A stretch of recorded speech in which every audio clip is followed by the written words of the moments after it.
ഇപ്പൊ പിടിച്ചാ ജീവുള്ള സാധനം അപ്പം പിടിച്ചു ഡോളറാ കിട്ടും. പിന്നെ അതൊക്കെ കടലേട്ട വേറെ അത് മറ്റേ മഞ്ഞ തോട്ടിലെ മറ്റേ സാധനമല്ല പറയണ്ടേ.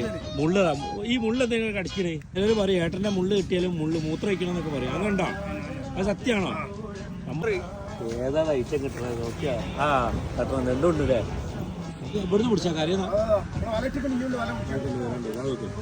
ഇതിപ്പോ വൈകുന്നേരം വന്നാലും ഇവിടെ കിട്ടുക. ഈ ടൈമിൽ വന്നാലാണോ ഈ സീസണാണ്? 3 മാസം ഇതിന്റെ സീസണാണ്. വന്നാ കിട്ടും അവിടെ. കടലിലെ ഏട്ടാന്ന് പറഞ്ഞ വേർത്തനാണ്. അതന്നെ ഇവര് അവിടുന്ന് കല്ലുമ്മക്കായി പിടിക്കുന്ന ടീമാണ്. പക്ഷെ ഇപ്പൊ ആ സീസൺ ഇല്ല. ഇപ്പൊ ഇവിടുത്തെ കരയിൽ ഈ സാധനം പിടിക്കാം ഏട്ട. അതുപോലത്തെ ചെമ്മീൻ ഇങ്ങനെ വലയിൽ എന്താ കിട്ടുന്നത് അത് കണ്ടില്ല. അപ്പൊ ഗൈസ് കോഴിക്കോട് നമ്മുടെ കോജി ഭാഗത്തേക്ക് പോകുമ്പോൾ സൗത്ത് ബീച്ച് കഴിഞ്ഞ് കണ്ണമറം ഭാഗത്തൊക്കെ ഇങ്ങനെ ഉണ്ടാവും. എത്ര നമ്പർ ഞാൻ ഇതിൽ കൊടുക്കുന്നുണ്ട്. പോയി കഴിഞ്ഞാൽ നല്ല ഫ്രഷ് ഐറ്റംസ് കിട്ടും കേട്ടോ.